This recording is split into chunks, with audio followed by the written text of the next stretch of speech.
بسم اللہ الرحمن الرحیم۔ دیکھتی آنکھوں اور سنتے کانوں کو محمود نان کا آداب۔ عزیز طلباء، اپنی اس ویڈیو میں ہم فیض احمد فیض کی دوسری غزل کا مطالعہ کریں گے، جو کہ ہماری 11ویں جماعت کے لیے اردو کے حصہ غزل میں شامل ہے۔ تو شروع کرتے ہیں شعر نمبر 1۔ کب یاد میں تیرا ساتھ نہیں، کب ہاتھ میں تیرا ہاتھ نہیں، کب یاد میں تیرا ساتھ نہیں، کب ہاتھ میں تیرا ہاتھ نہیں، صد شکر کہ اپنی راتوں میں اب ہجر کی کوئی رات نہیں، صد شکر کہ اپنی راتوں میں اب ہجر کی کوئی رات نہیں۔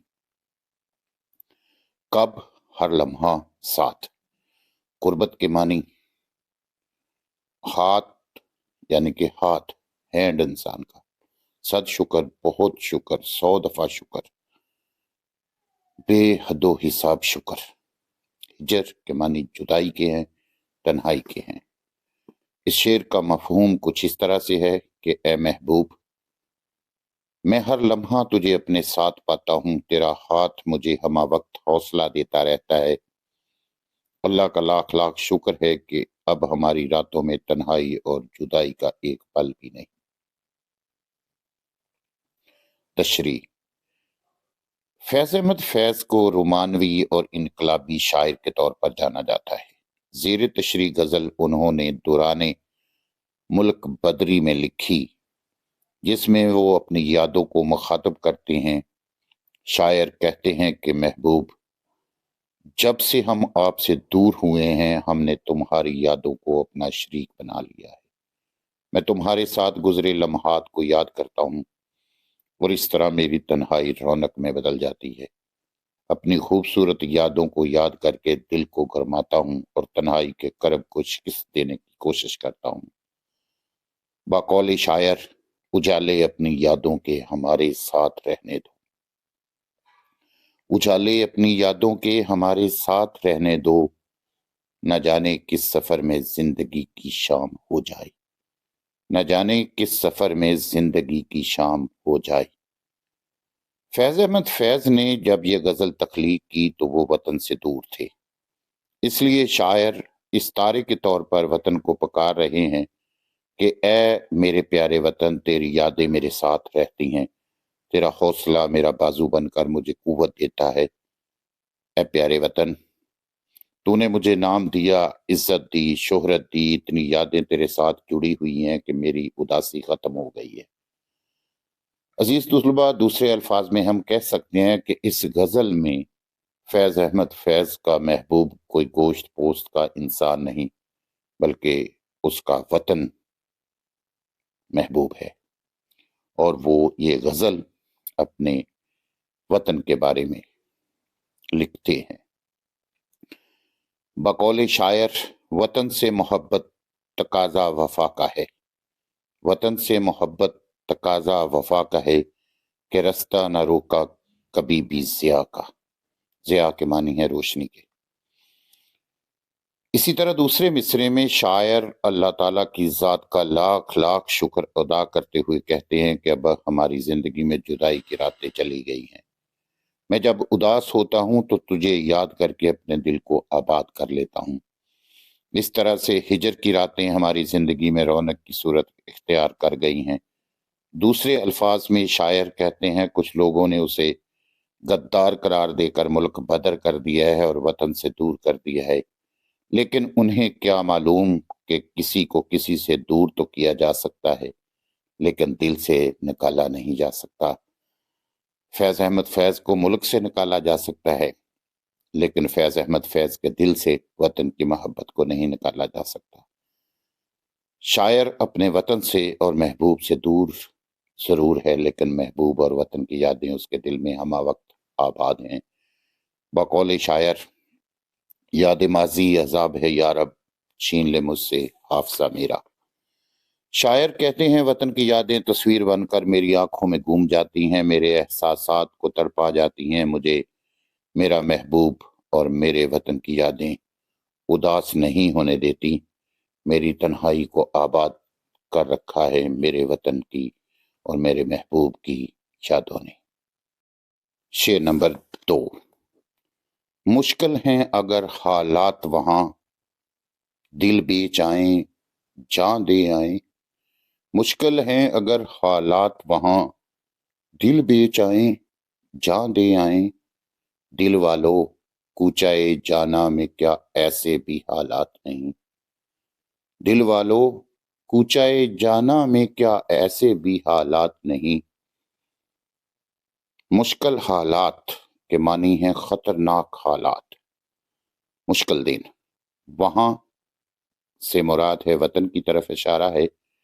دل بیچ آئیں یعنی کہ دل فروخت کر دینا، جان دے آئیں جان قربان کر دینا۔ دل والو حوصلہ مندو۔ کوچائے جانا کے معنی ہے محبوب کی گلی، یہاں مراد ہے پیارا وطن۔ مفہوم: اے میرے ہم وطنوں، کیا میرے پیارے وطن میں حالات اس قدر مشکل ہیں کہ ہم دل و جان کا نذرانہ دے کر بھی یہاں نہیں آ سکتے، کیونکہ ہم ہر صورت سرزمین پر سجدہ ریز ہونا چاہتے ہیں۔ تشریح طلب شعر میں شاعر کہتے ہیں وطن سے دوری عذاب کی صورت دکھائی دیتی ہے۔ مجھے میرے جاننے والے اور چاہنے والے خطوط لکھ کر بتاتے ہیں کہ ابھی تمہارا وطن آنا کسی خطرے سے کم نہیں ہے۔ حکمران جنہوں نے تمہیں ملک بدر کیا ہے وہ تمہیں کسی صورت میں یہاں نہیں دیکھنا چاہتے۔ اس لیے پہلے شاعر اپنے ہمدردوں کو دل والو کہہ کر مخاطب ہو رہے ہیں اور ان سے سوال کر رہے ہیں کہ میرے ملک میں حالات اس قدر بھی سازگار نہیں ہیں کہ میں اپنی جان کا نذرانہ پیش کر سکوں۔ میں جب تک وطن میں رہا جہاد اکبر حکمران جابر حکمرانوں کے خلاف کلمہ حق کہتا رہتا، یعنی کہ جہاد اکبر کرتا رہا اور جابر حکمرانوں کے خلاف کلمہ حق کہتا رہا۔ وہ مجھے زندان میں ڈال دیتے لیکن میرے عزم اور حوصلے کو زنجیروں میں نہ جکڑ سکے اور آخر کار مجھے وطن سے دور رہنے پر مجبور کر دیا گیا۔ ایسے میں شاعر کے احساسات یوں تھے، بقول حسن نثار: بدن لے کر چلا ہوں جان پیچھے چھوڑ آیا ہوں۔ بدن لے کر چلا ہوں جان پیچھے چھوڑ آیا ہوں، وطن سے دور ہوں پہچان پیچھے چھوڑ آیا ہوں۔ وطن سے دور ہوں پہچان پیچھے چھوڑ آیا ہوں۔ عزیز طلبہ، دوسرے مصرے میں شاعر کہتے ہیں کہ ہمارے ملک میں حالات اس بات کی بھی اجازت نہیں دیتے کہ فیض احمد فیض تمام تر مشکلات سے گزر کر سرزمین مقدس پر قدم رکھے، چاہے اس کے بدلے میں اسے جان و دل سے ہاتھ دھونا پڑے۔ شاعر کے نزدیک جان دینے کا سودا مہنگا نہیں ہے۔ اسی وطن نے اسے شہرت دی، اسے وطن کے قرض بہت سارے ہیں جو ابھی واجب الادا ہیں، اس لیے فیض یہ عہد کر رہے ہیں کہ وہ ہر صورت میں وطن آ کر رہیں گے، چاہے اس کے لیے اسے جان کا نذرانہ ہی کیوں نہ دینا پڑے۔ زندگی سے تو سبھی پیار کرتے ہیں لیکن پیارے وطن تم ہمیں زندگی سے پیارے ہو۔ بقول شاعر: وطن کی الفت و قربت محبت کا تقاضا ہے۔ وطن کی الفت و قربت محبت کا تقاضا ہے، پکارے گر تمہیں تو جان پھر اپنی لٹا دینا۔ پکارے گر تمہیں تو جان پھر اپنی لٹا دینا۔ عزیز طلبہ، شاعر اصل میں وطن سے وفاداری کا درس دے رہے ہیں۔ وطن میں حالات کس قدر مشکل کیوں نہ ہو جائیں، ہمیں جان پر کھیل کر بھی وطن کی سرزمین کو چومنا پڑے تو ہم یہ کھیل بھی کھیل جائیں گے، کیونکہ ہماری پہچان ہمارا وطن ہے۔ ہمارا خمیر وطن کی مٹی سے بنا ہے۔ وطن نے ہمیں عزت شہرت عطا کی ہے، اس لیے اس وطن کی خاطر ہم سب کچھ کرنے کے لیے تیار ہیں۔ ایک شہید کے باپ کے تاثرات کو ایک شاعر یوں احساس کی لڑی میں پروتا ہے: میرے بیٹے کی بند آنکھیں سناتی داستان اپنی، میرے بیٹے کی بند آنکھیں سناتی داستان اپنی، وطن کی مٹی پر یہ اب ہو کر قربان آیا ہے، وطن کی مٹی پر یہ اب ہو کر قربان آیا ہے۔ شعر نمبر 3۔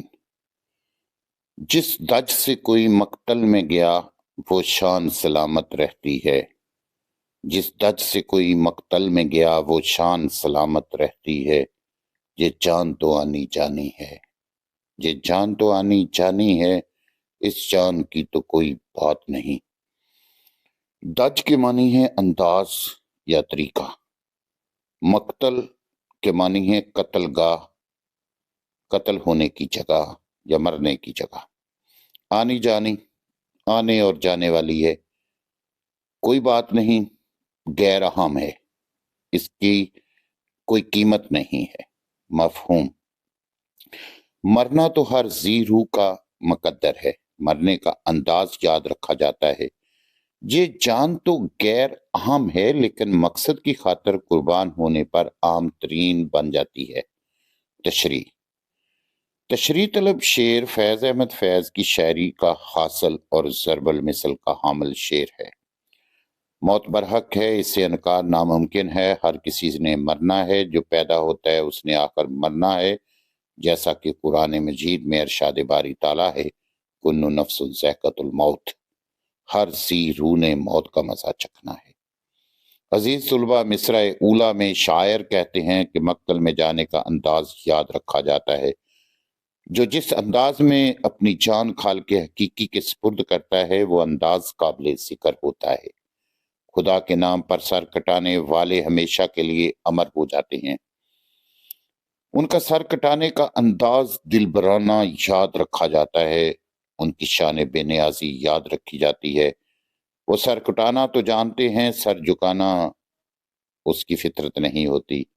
بقول شاعر: وفا کے چاہنے والوں کا شیوا سر کٹا دینا، وفا کے چاہنے والوں کا شیوا سر کٹا دینا، ارے ساجد نہیں آتا، ارے ساجد نہیں آتا، انہیں یوں سر جھکا دینا۔ دوسری مصرے میں شاعر کہتے ہیں یہ جان تو آنی جانی ہے، یہ آج نہیں تو کل چلی جائے گی، یہ امانت خداوندی ہے، مالک جان جب چاہے اس کو طلب کر سکتا ہے، حق تو ہے اسی کے راستے میں جان قربان کر دی جائے تاکہ کچھ نہ کچھ حق ادا کیا جا سکے، ورنہ شاعر جگانا مرزا اسد اللہ خان غالب کا کہنا ہے، جان دی ہوئی اسی کی تھی، جان دی ہوئی اسی کی تھی، حق تو یہ ہے کہ حق ادا نہ ہوا، حق تو یہ ہے کہ حق ادا نہ ہوا۔ عزیز طلبہ، دنیا میں ایسے لوگوں کو ہمیشہ یاد رکھا جاتا ہے جو شیر کی طرح سینے پر گولی کھا لیتے ہیں مگر پیٹھ نہیں پھیرتے۔ تاریخ میں معوذ اور معاذ کا انداز دلبرانہ آج بھی محفوظ ہے۔ راشد منہاس کا ٹوٹے ہاتھوں سے جہاز کو زمین کی طرف موڑنا یاد ہے۔ منصور آج بھی سولی سے لٹکا ہوا دکھائی دیتا ہے، لیکن اس کے برعکس اکثر افراد کی موت ہی ان کے خاتمے کا اعلان ہوتی ہے۔ منصور تاریخ میں امر ہو گیا لیکن جس نے اسے سولی تھی اس کا نام تک یاد نہیں۔ بقول شاعر: نام منصور کا ہے آج بھی زندہ دیکھو، نام منصور کا ہے آج بھی زندہ دیکھو، جس نے کھینچا تھا اسے دار پہ ہے آج کہاں، جس نے کھینچا تھا اسے دار پہ ہے آج کہاں۔ شعر نمبر 4۔ میدان وفا دربار نہیں، یا نام و نسب کی پوچھ کہاں، میدان وفا دربار نہیں، یا نام و نسب کی پوچھ کہاں، عاشق تو کسی کا نام نہیں، کچھ عشق کسی کی ذات نہیں، عاشق تو کسی کا نام نہیں، کچھ عشق کسی کی ذات نہیں۔ میدان وفا کے معنی ہیں وفا کا میدان، دربار کے معنی ہیں بادشاہ کی محفل مجلس، یا عشق میں نام و نسب، نام اور خاندان، قبیلہ وغیرہ، عاشق جذبہ، عشق سے معمور شخص، عشق خالص جذبہ، ذات برادری قوم۔ مفہوم اس شعر کا کچھ اس طرح سے ہے کہ میدان وفا میں انسانوں کے نام اور خاندان کا تعارف نہیں چلتا۔ اس میدان میں صرف عزم و حوصلہ کام دیتا ہے۔ کسی فرد کا ذاتی نام عاشق نہیں ہو سکتا اور نہ ہی کسی کی برادری کو عشق کا نام دیا جا سکتا ہے۔ تشریح: مندرجہ بالا تشریح طلب شعر بھی نہایت مشہور ہے۔ وہ کہتے ہیں میدان وفا دنیا کا واحد میدان ہے جہاں صرف کام چلتا ہے، نام کی جہاں کوئی گنجائش نہیں۔ میدان عشق وہ میدان ہے جس میں ہر کوئی قسمت آزمائی کر سکتا ہے، لیکن کامیابی کے لیے جو شرط اول ہے وہ جنون اور شوق ہے۔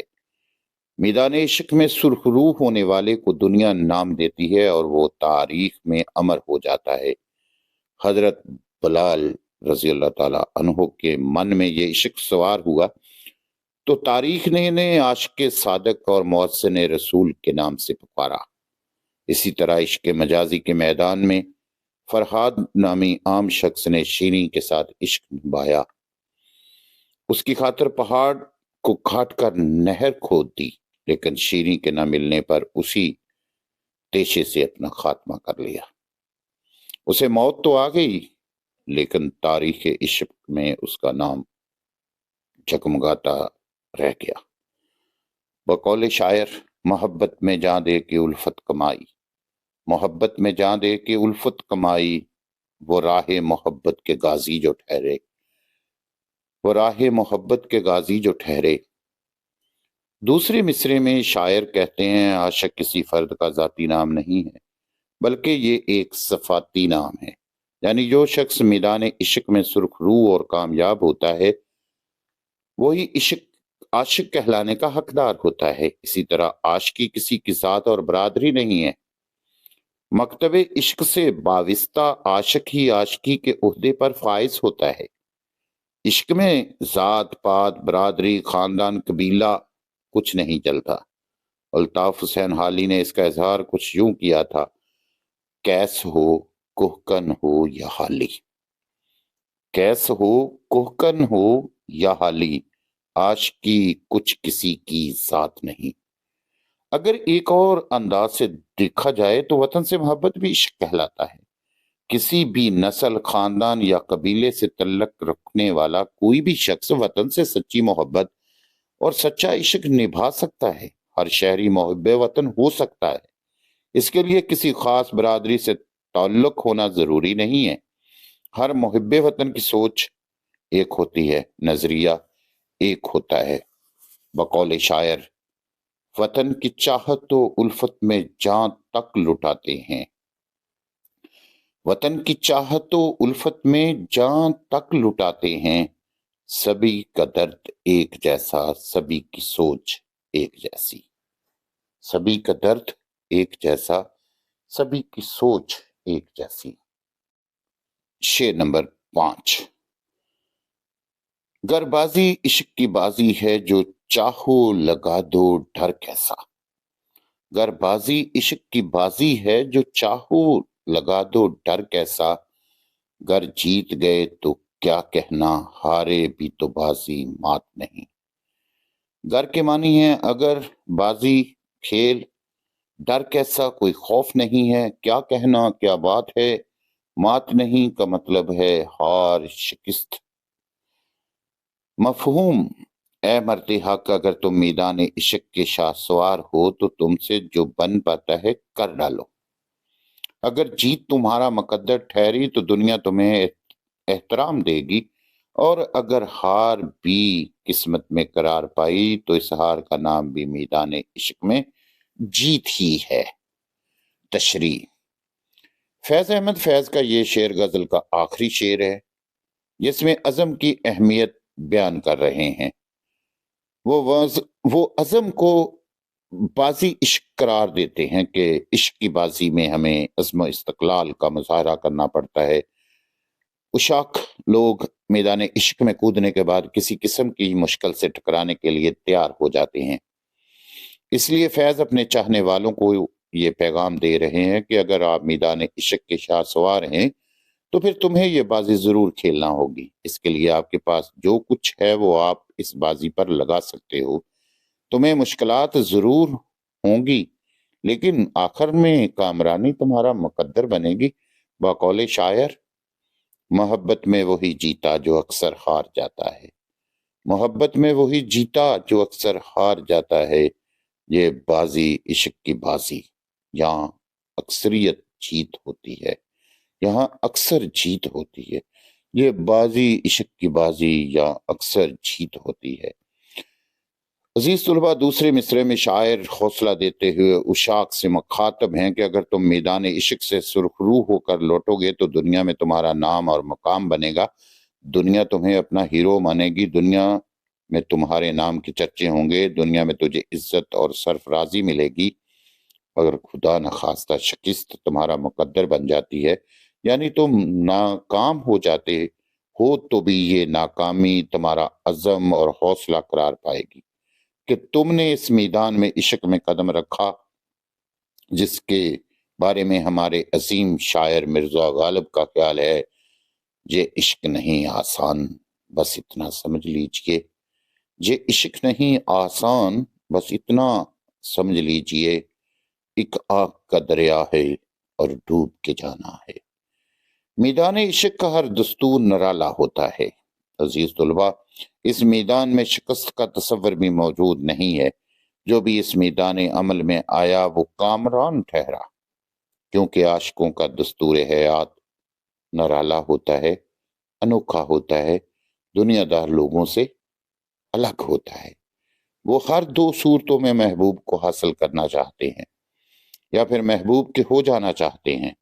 اسی خیال کو ماضی قریب کی عظیم شاعرہ پروین شاکر نے الفاظ کے حسین پیرائے میں کچھ اس طرح سے بیان کیا ہے: اس شرط پہ کھیلوں گی پیا پیار کی بازی، اس شرط پہ کھیلوں گی پیا پیار کی بازی، جیتوں تو تجھے پاؤں، جیتوں تو تجھے پاؤں، ہاروں تو پیا تیری، ہاروں تو پیا تیری۔ اس شعر کی تشریح کے ساتھ ہی عزیز طلباء، فیض احمد فیض کی دوسری غزل کی تشریح مکمل ہوئی۔ امید کرتا ہوں کہ غزلوں کی تشریح کا یہ سلسلہ آپ لوگوں کے لیے ضرور فائدہ مند ہوگا اور آپ ان طریقے سے بہترین طور پر اردو لٹریچر، شاعری کو سمجھنے کے قابل ہو جائیں گے اور اپنے ایگزام میں اچھے نمبر حاصل کر سکیں گے۔ اجازت چاہتا ہوں۔ اللہ حامی و ناصر۔